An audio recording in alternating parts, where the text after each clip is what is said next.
하나님의 말씀을 보겠습니다. 레위기 1장 1절부터 9절까지 말씀입니다. 레위기 1장 1절부터 9절까지.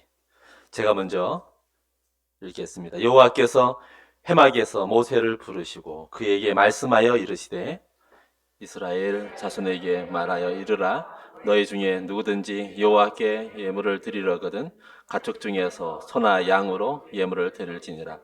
그 예물이 소의 번제이면 흠없는 수컷으로 회막문에서 여호와 앞에 기쁘게 받으시도록 드릴지니라. 그는 이번 번제물의 머리에 안수할지니 그를 위하여 기쁘게 받으심이 되어 그를 위하여 속죄가 될 것이라. 그는 여호와 앞에서 그 수송아지를 잡을 것이요 아론의 자손 제사장들은 그 피를 가져다가 회막문 앞에 앞 제단 사방에 뿌릴 것이며 그는 또 그 번제물의 가죽을 벗기고 각을 뜰 것이요 제사장 아론의 자손들은 제단 위에 불을 붙이고 불 위에 나무를 벌려놓고 아론의 자손 제사장들은 그 뜬 각과 머리와 기름을 제단 위에 불 위에 있는 나무에 열여 놓을 것이. 함께 읽겠습니다. 그 내장과 정강이를 물로 씻을 것이요 제사장은 그 전부를 제단 위에서 불살라 번제를 드릴지니 이는 화제라 여호와께 향기로운 냄새니라. 아멘. 지금까지 한 이제 3주 이제 오늘이 이제 4주째인데요.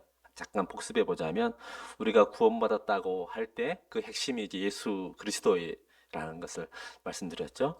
그러므로 예수 그리스도가 누구신지를 이제 아는 것이 우리의 구원의 효력에 있어서 굉장히 중요하다, 절대적이다라는 것을 했습니다. 그래서 지난주에는 가이사랴 빌립보에서 베드로가 주는 그리스도시요 살아계신 하나님의 아들이십니다 라고 한 그 신앙 고백이 우리 귀에는 단순하게 그냥 별로 충격적이지 않게 들리지만 유대인들에게 있어서는 굉장히 충격적이었던 고백이었다는 것을 우리가 살펴보았습니다.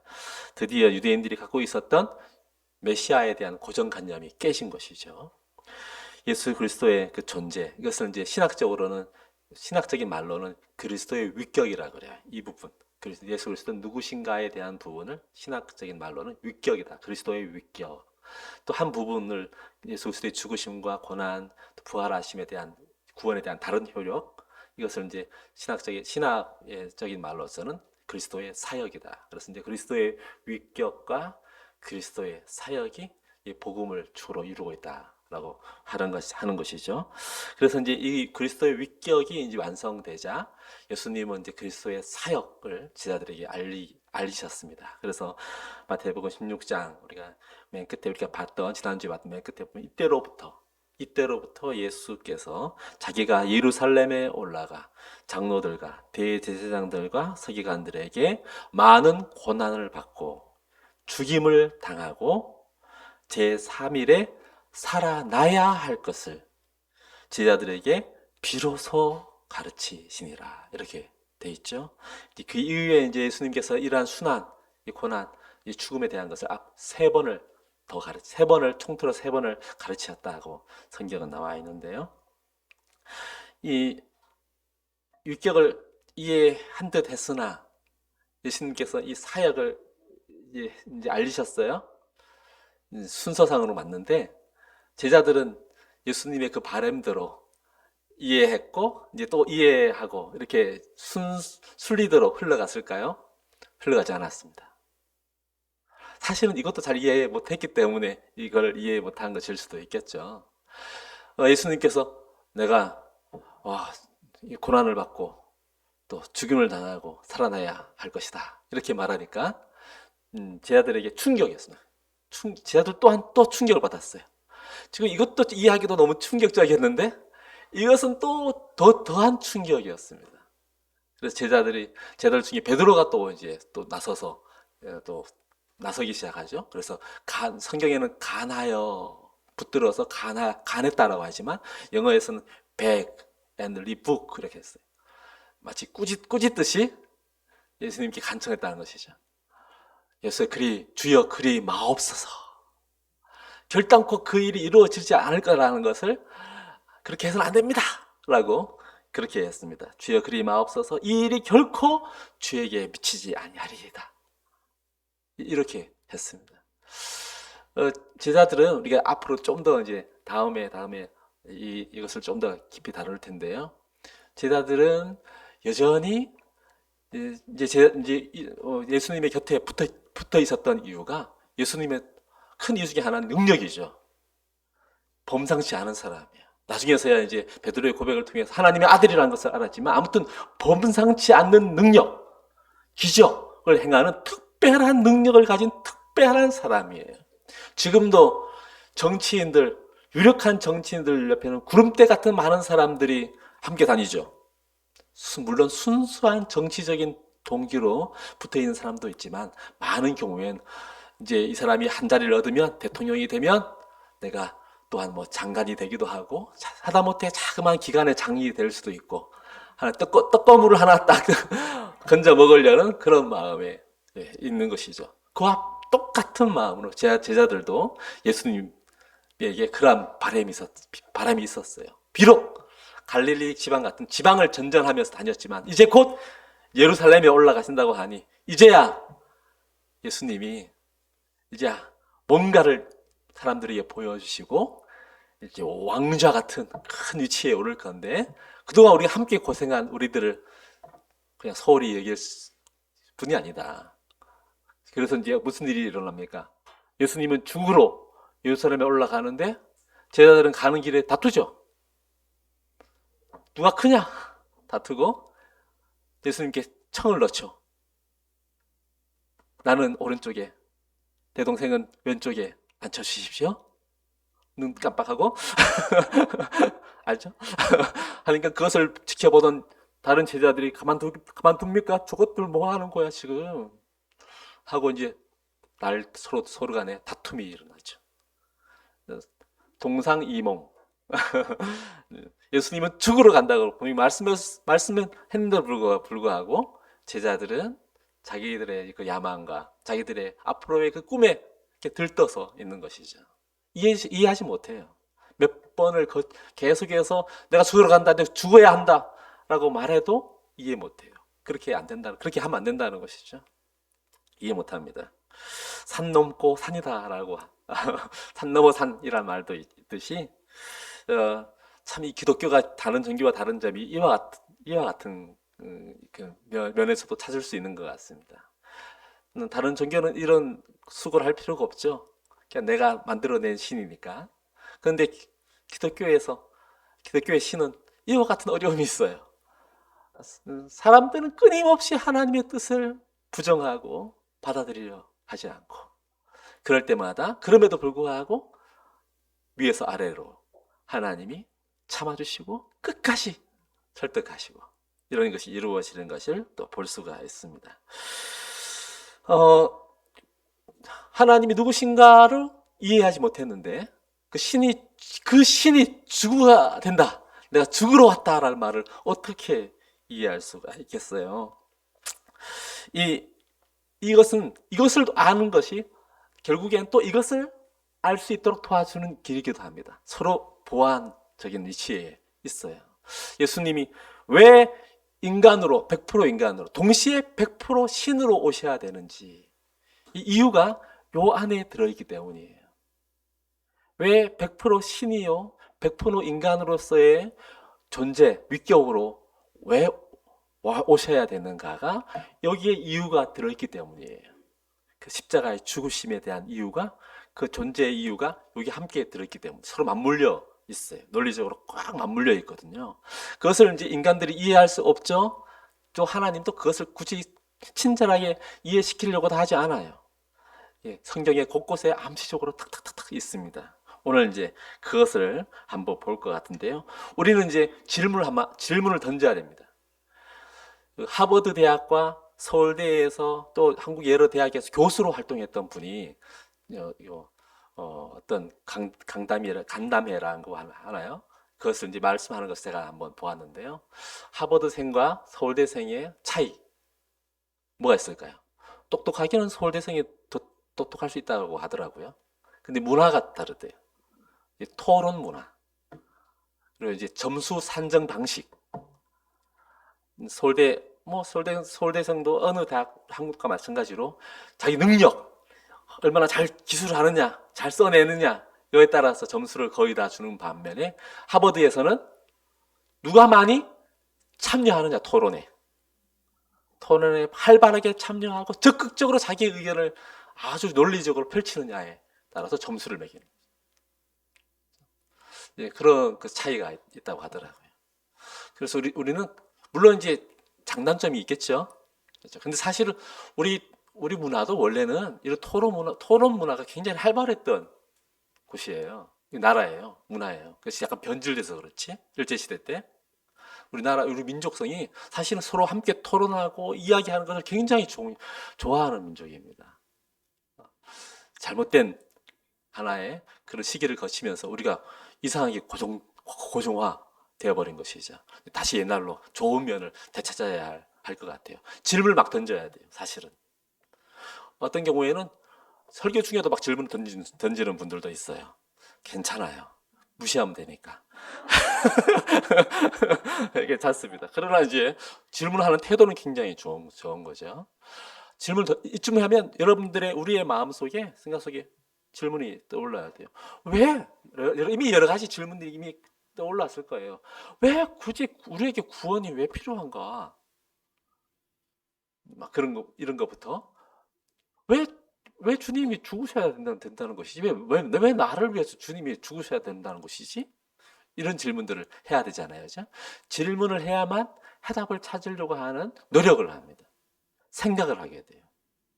그래서 이제 결국엔 진리에 이르게 되는 것이죠.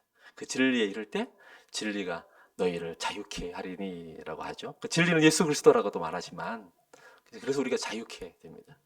이게 중요하죠. 왜 우리 구원에 예수님의 고난과 죽음 또 부활이 필요할까요? 왜 예수님의 죽음이 없다면 그리고 동시에 부활이 없다면 우리의 구원이 효력이 없다라고 말할까요? 왜 구원이 필요할까요? 이런 질문이 필요합니다. 5년, 6년쯤인 정확한 때가 기억이 나지 않지만 아들이 지금은 군대가 있습니다.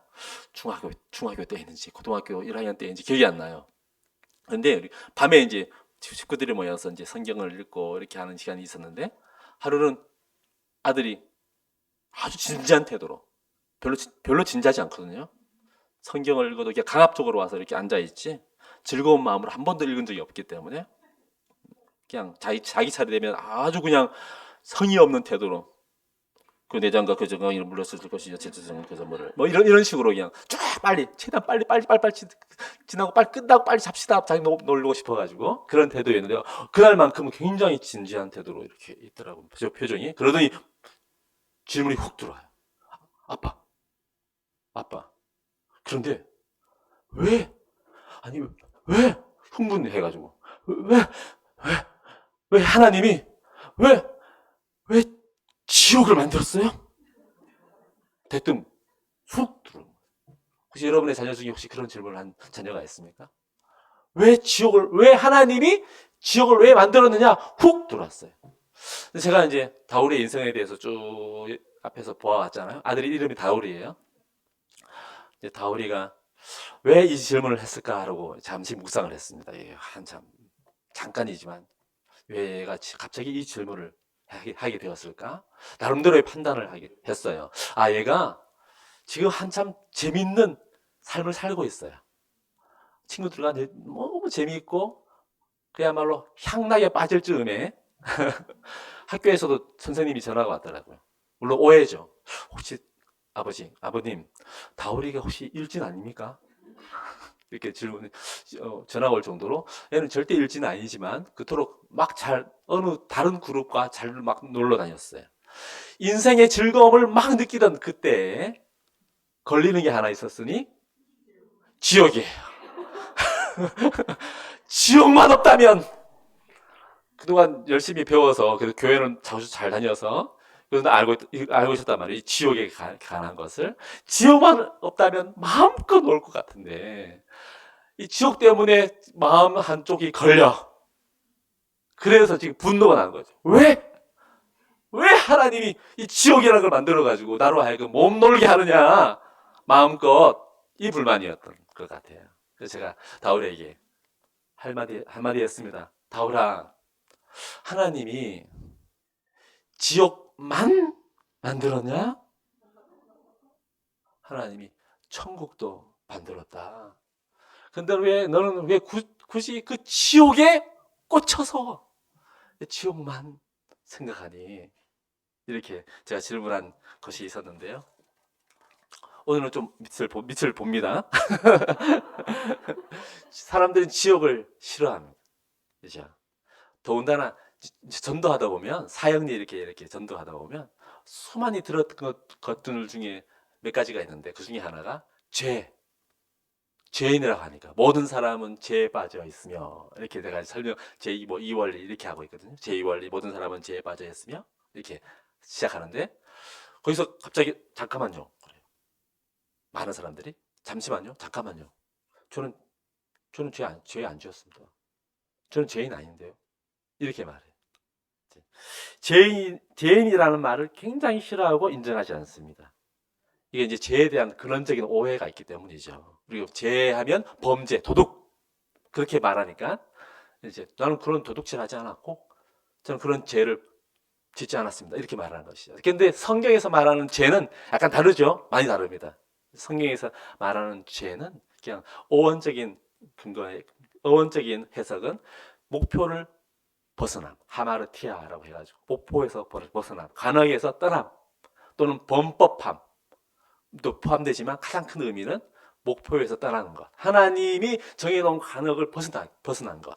이것을 이제 죄라고 할 수가 있는데요. 또 하나 질문 중에 하나가 선악과예요. 왜 하나님이 다 아시면서 선악과를 주셨느냐? 뻔히 먹을 걸 알면서 왜 주셨느냐? 이 질문을 해요. 이해가 갈 만한 질문이죠. 굉장히 좋은 질문입니다. 그럴 때 사형리를 전하다가 어떻게 대답해야 될까요? 하는 방식이 다 있습니다. 참 좋은 질문입니다. 똑같아요. 참 좋은 질문. 무슨 말을 해도 어떠한 질문을 해도 일단은 인정해줘. 참 좋은 질문입니다. 제가 이 사형리를 다 읽어드린 다음에 당신의 질문에 대해서 답을 해드리겠습니다. 이렇게 대답하고 하고 읽으면 10중 8구는 그 사람도 질문을 잊어버려요. 그래서 굳이 대답할 필요도 없이 그냥 끝납니다. 우리가 구원이 필요하다라고 할 때 거기에 죄와 연관이 있죠. 관련이 되어 있습니다. 또한 이 죄는 또 선악과와도 연관이 되어 있는 것이죠. 선악과에 대한 이유, 선악과를 주신 이유에 대해서 여러 가지 해석이 있습니다. 하나님이 이 세상을 창조하시고 사람까지 다 지으셨을 때 마치 사람을 로봇처럼 지을 수 있잖아요. 프로그래밍, 코딩 해가지고 사람이 절대로 하나님을 거역할 수 없는 존재로 프로그래밍 딱 한다면 일종의 로봇이 돼버리는 것이죠.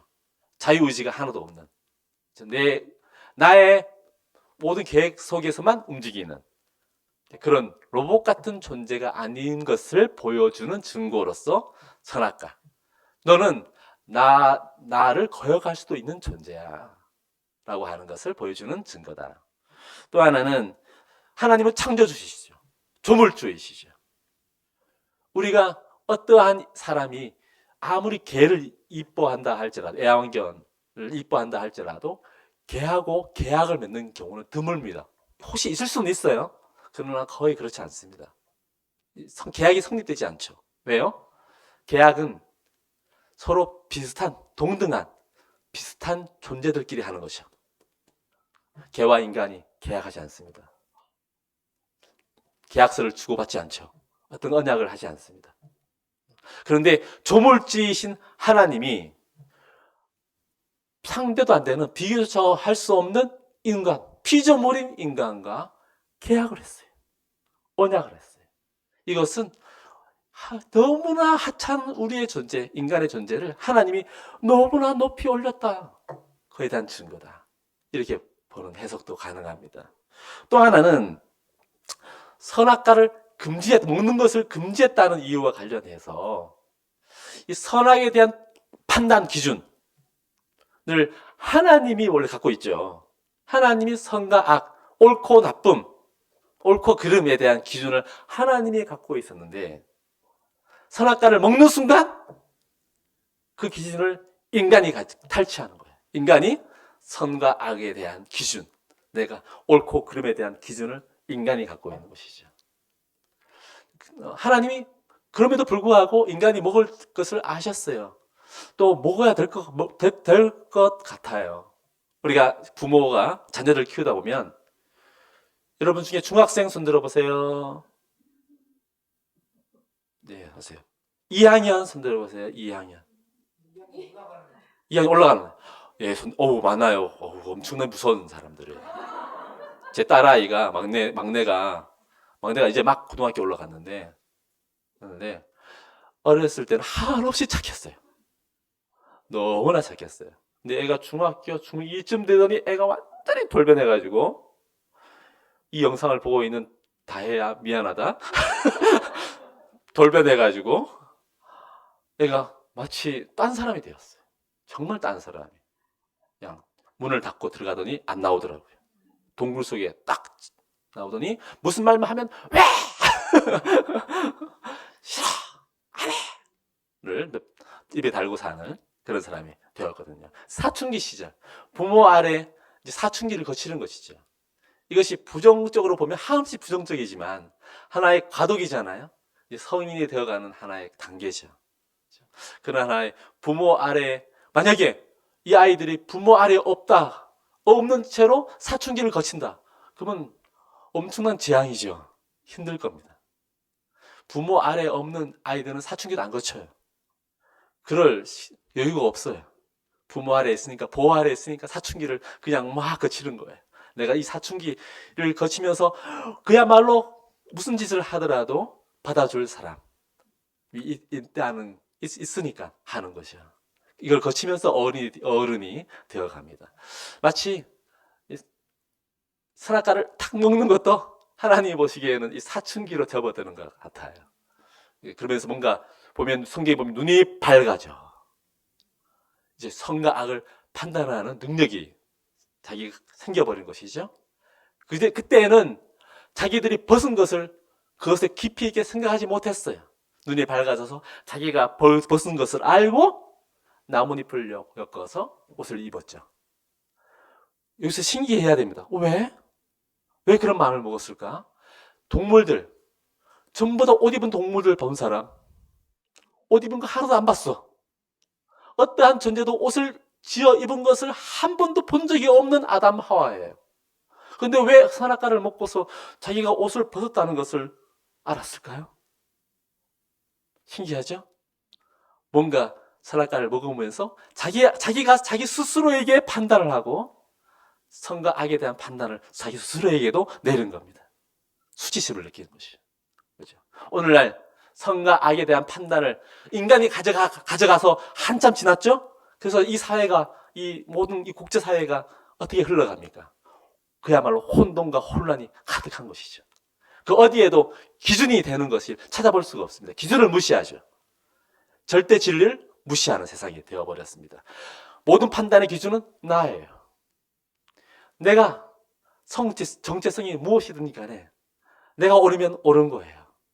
다른 사람은 다 나를 인정해 줘야 되는 시대예요. 내가 방역 패스를 하든 말든 기준이 나예요. 내 자유를 뺏어가는 것이 나쁜 거예요. 그러니까 혼돈과 질서가 파괴되죠. 이것이 없으니까 뭔가 서로가 다 옳다고 하니까 판사가 필요한 거예요. 검사가 필요한 것이죠. 그런 시대가 된 것이죠. 이 선악과 이 죄의 근원에서 생겨난 것들입니다. 오늘날 죄의 삭신 사망인 시대, 인간에게는 죄로 말미암는 결과가 딱히 따라오죠. 그래, 선악과를 너가 먹는 것은 자유. 그러나 최초의 계약대로 너가 마음대로 이것을 어겼기 때문에 그 계약대로 너에게는 결과가 함께 따라가는데 사망, 죽음이야 라는 것이 왔죠. 모든 사람이 죽음이라는 것을 피할 수가 없게 됐습니다. 아니요, 저는 죽음이 없습니다 라고 할 사람이 이 세상에 아무도 없고 그것을 피한 자가 한 명도 존재하지 않습니다. 우리에게 죽음이 곧 닥친다는 것은 우리가 죄인이라는 것을 죄인이라는 것을 시인하는, 또한 증거하는 것이죠. 우리가 어디에 있는지가 굉장히 중요합니다. 이것을 아는 것이 중요합니다. 내가 누구인지를 아는 것이 굉장히 중요해요. 이것을 모를 때 방향을 모르게 돼요. 여러분, 차를 운전하는 사람은 내비게이션을 이제 틀죠. 제가 중앙교회의 소문난 길치예요. 아직도 수원 시내를 제가 13년을 살면서도 아직도 내비게이션을 습관적으로 켜고 다닙니다. 뻔히 아는 길이지만 내비게이션을 안 켜면 불안해요. 그 정도로 안동이 제 집인데 오래간만에 갔더니 길을 모르겠더라고요. 그 정도로 소문난 길치인데요. 그 내비게이션을 조작할 때 아무리 목적지를 딱 잡으면 기계가 자동으로 하는 것이 현재 내 위치를 먼저 잡습니다. 그래야만 정확한 길 안내가 되죠. 현재 내 위치를 모르는 이상 절대로 길 안내가 되지 않습니다. 주님이 내가 길이요, 진리요, 생명이니 하시지만 인간이 내가 어떠한 존재인지를 시인하지 않으면 주님께로 가지 않습니다. 왜? 구원이 필요 없다고 느끼니까요. 주님이 필요 없다고 느끼니까요. 기독교는 내가 죄인인 것을 아는 사람이 그 길에 들어서는 종교입니다. 시작하는 종교예요. 주님이 필요하다. 내 이 죄를 해결하기 위해서는 내 안에서는 구원이 없구나. 내 스스로는 해결할 수 없구나라고 하는 것이 기독교의 시작입니다. 오늘 레위기를 읽었어요. 이제 구정이라 옛날 제가 이제 시골로 내려가면 옛날 같았으면 이제 제사를 이제 막 많이 지내는 그런 것인데요. 마침 공교롭게 제가 그걸 의도해서 선택한 본문은 아니지만 명절 때 제가 이 제사에 관련된 본문을 뽑았습니다. 이스라엘 사람들이 이제 출애굽한 지 50일 만에 이제 시내산에서 율법을 받았습니다. 출애굽한 지 50일 만에. 그래서 이제 오순절이라고 하죠. 율법을 받고 최초로 먼저 그 이후에 하는 것이 뭐냐면 장막을 만드는 것이었어요. 하나님이 명령하신 대로 성막 또는 장막, 하나님의 성막이라고 불리는 것을 제작을 했습니다. 그 장막에서 무슨 일을 할까요? 이 장막의 가장 중요한 역할이 바로 레위기에 나오는 이 제사입니다. 이 제사야말로 장막의 가장 중요한 역할이고, 이것을 통해서 이스라엘 백성이 하나님과 특별한 관계에 있다는 것을 계속해서 보여주는 그런 증거이기도 했습니다. 오늘 보면 해마기에서 이제 여호와께서 모세를 불렀습니다. 여호와께서라고 먼저 시작합니다. 여호와께서 해마기에 모세를 부르시고 그에게 이르시되라고 하면서 이제 제사 제도를 하나님이 설명합니다. 이렇게 해라. 하나님이 설명을 합니다. 그래서 이제 우리가 읽었던 이 말씀은 하나님의 방식입니다. 하나님의 방식이에요.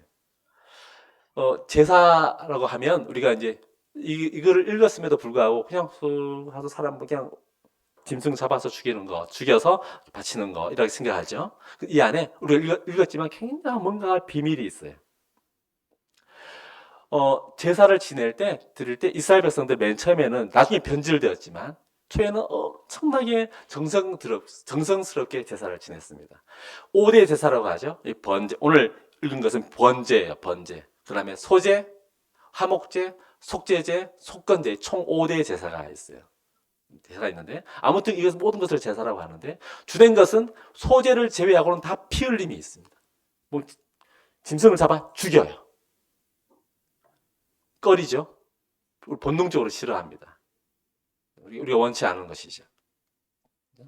근데 이것이 왜 필요한가에 대해서 나중에 이제 이것을 다 중합해서 신약에 가면 히브리서 기자가 이렇게 말합니다. 피 흘림이 없은즉 제사함이 없느니라. 이제 이해한 거죠.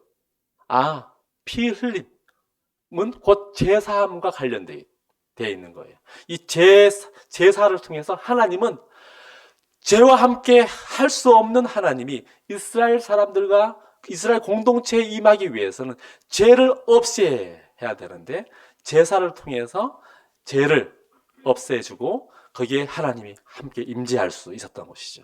그러나 히브리서 기자가 또 선언한 것처럼 이 제사는 불완전한 제사죠. 영원한 제사는 아니었어요.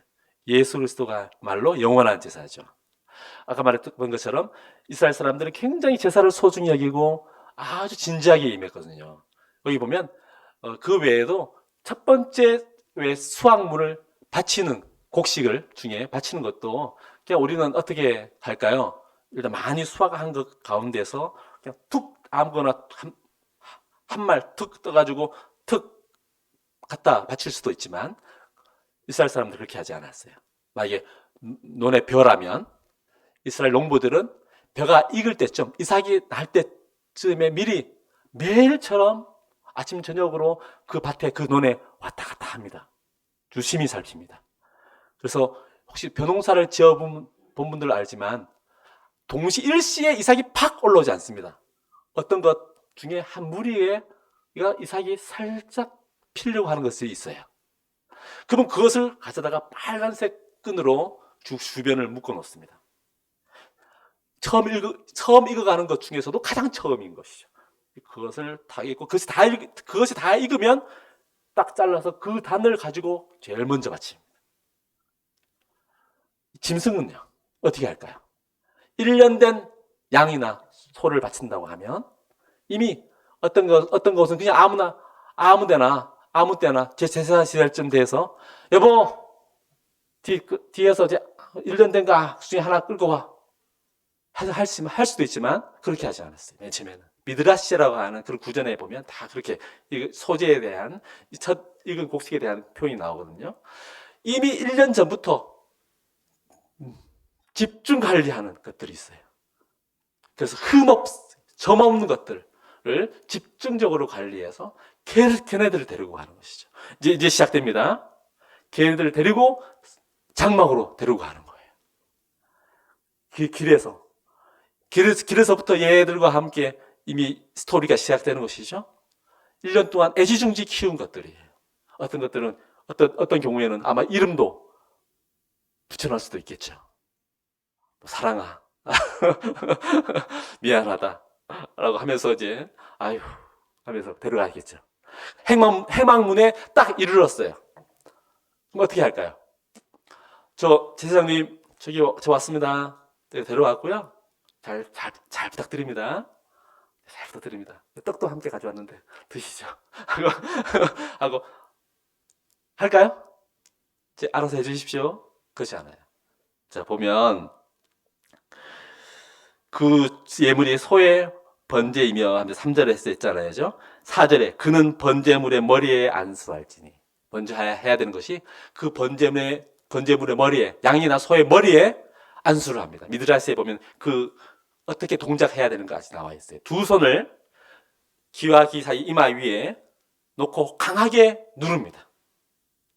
강하게 누르고 그 다음에 여기 나와 있지 않지만 자기의 죄를 고합니다. 이게 무슨 과정일까요? 죄가 전가, 내 죄가 이 동물에게 옮겨가는 과정입니다. 라고 그를 위하여 기쁘게 받으심이 되어 그를 위하여 속죄가 될 것이요. 그는 그 다음에 그는 계속 그입니다. 빨빨 하지 않아요. 그 사람이 여호와 앞에서 그 숫송아지를 잡을 것이요. 데려왔던 그 사람이 죽여야 돼요. 제사장이 죽이지 않습니다. 데려왔던 애지중지 키웠던 내가 이 존재를 죽여야 됩니다. 잡을 것이요. 여기서 하고 이제 됐으니까 빨빨 하지 않습니다. 또 있습니다. 그는 또 번제물의 가죽을 벗기고 그가 가죽을 벗겨야 돼요. 그래서 그치지 않아요. 그가 각을 뜰 것이요. 그가 각을 떠야 돼요. 이게 제사의 의미입니다. 하나님이 이러한 행위를 하게 한 이유가 뭘까요? 이러한 제사를 통해서 우리에게 주고자 하는 메시지가 뭘까요? 이스라엘 백성들에게 주고자 하는 의미가 뭘까요?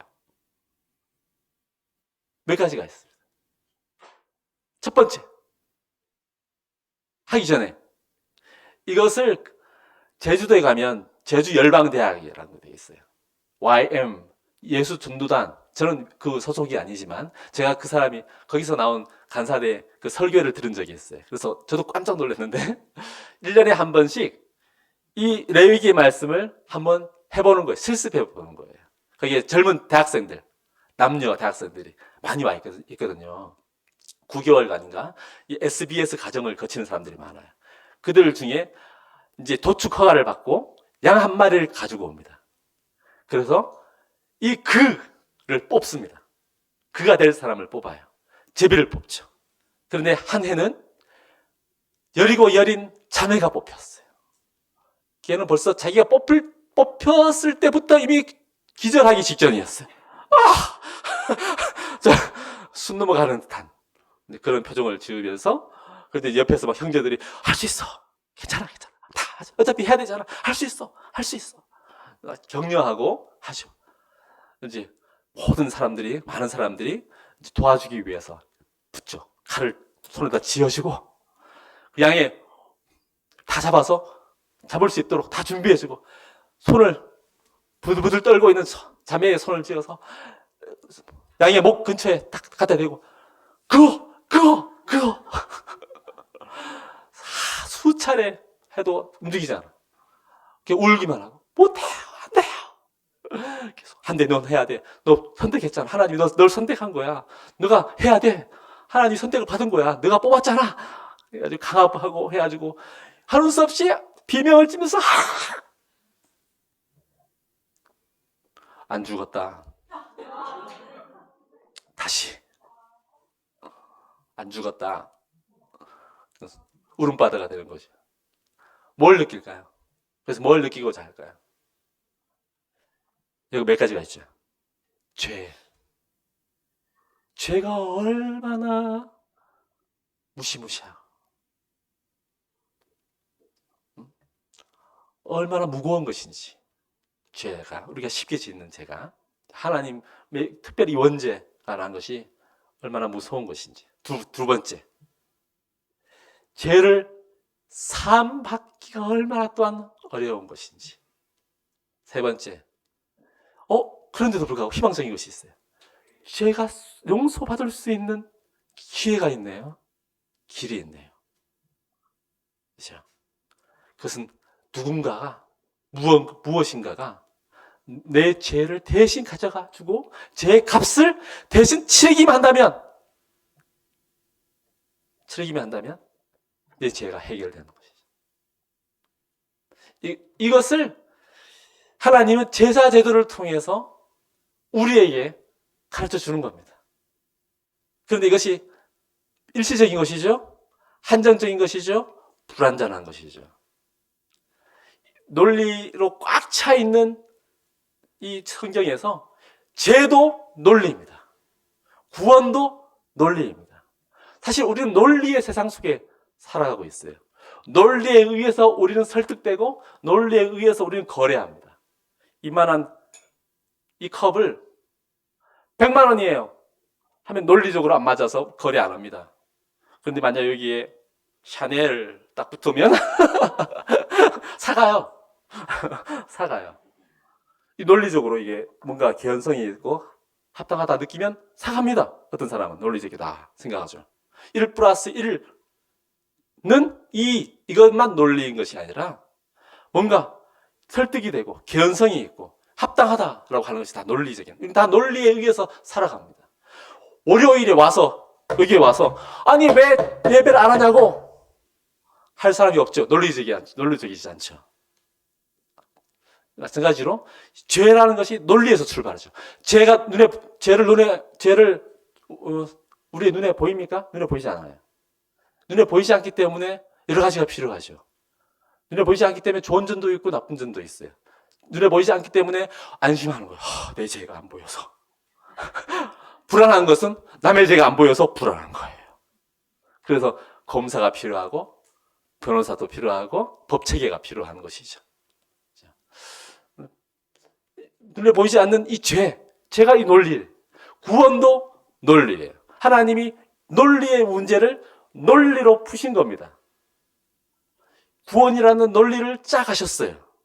그래서 하나님이 이 구원에 대한 논리를 짜갈 때 이 창세기 3장 15절 같은 원복음 같은 여인의 후손이라는 개념이 등장하기 시작하고 피 흘림이 없이는 제사함이 없다라고 하는 논리가 또한 들어가고 대속의 논리가 또 들어가고 그걸 통해서 우리로 하여금 구원에 이를 수 있는 당위성을 하나님이 수세기에 걸쳐서 사람들을 통해서 역사를 통해서 사건을 통해서 우리에게 펼쳐 보여주셨던 것이죠. 그 정점으로 예수님께서 이제 제자들에게 내가 예루살렘에 올라가 장로들과 대제사장들과 서기관들에게 고난을 받고 죽임을 당하고 제 3일에 살아나야 할 것이다.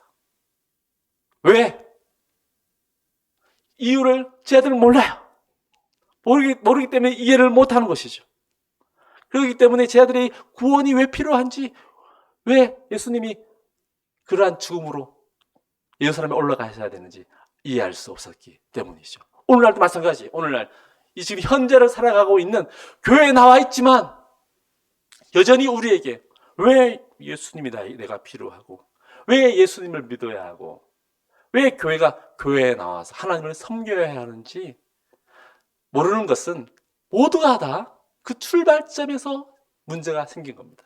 네 자신이 어떠한 존재인지를 망각하기 때문이죠. 아예 질문하지 않았기 때문인 것이죠. 그렇기 때문에 지금이라도 질문하십시오. 그럼 하나님이 어둠 속에 빛을 비춰주듯이 우리의 내면을 확 비춰줄 때가 있을 겁니다. 제가 대학생 때 제가 예수를 믿었거든요. 예수를 믿고 난 다음에 그냥 세상 없이 너무 좋아서 살고 있을 그 당시에 아침에 이제 강의 듣기 위해서 이른 아침에 강의 듣기 위해서 가방을 메고 테니스장을 옆을 지날 때였어요.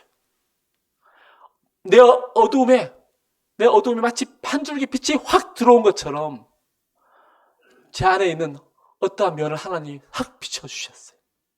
그래서 내가 무슨 잘못을 했다기보다는 마치 내 안에 있는 죄성을 저로 하여금 마치 한순간이지만 직시하게끔 했어요. 저 쓰러졌어요. 이해하지 않을 분들이 계시지만 저 넘어지지 않았지만 그냥 주저앉았어요.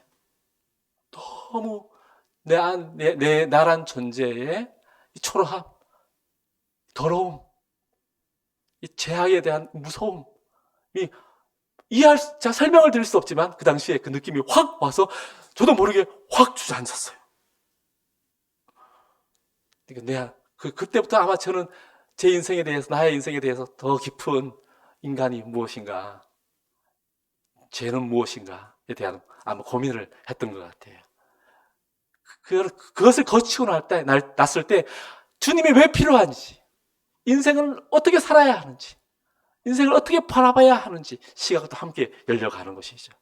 그럴 때 주님이 길이 되심을 발견하게 되고, 주님 안에 생명이 있음을 알게 되고, 주님이야말로 참된 진리임을 알게 되어서 그동안 사춘기 시절을 저는 아버지로 인해서 제대로 못 겪어왔지만 방황하고 살아갈 때 하나님이 참된 빛이 되심을 내 어두움으로 말미암아 알게 되고 그 길을 달려가게 된 것이죠. 어쩌면 우리 중학생, 고등학생 여러분, 사춘기 시절을 지금 막 들어섰거나 거치고 있거나 이미 거친 분들, 또는 이미 인생의 오랜 기간을 이미 길을 걸어왔던 분들도 다시 한번 나는 누구인가에 대하여, 그래서 내 인생에 왜 주님이 필요한지를, 왜 주님이 죽음을 당하셔야 하는지를 알게 될 때 우리는 복음에 대한 순수하고도 진솔한 접근, 대면을 할 수 있게 될 것입니다. 그제서야 우리는 그 이후에야 하나님을 존귀하게 하는 삶이 무엇인지를 바르게 시작하게 될 것입니다. 우리 함께 기도하겠습니다.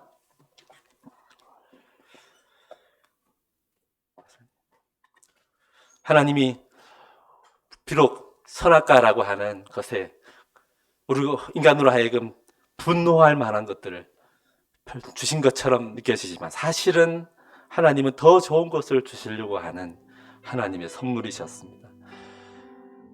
이때 우리가 하나님에 대한 사랑을 오해한다면 우리는 다른 많은 사람들처럼 하나님에 대하여 분노할 수밖에 없고, 그래서 우리의 인생을 허비할 수밖에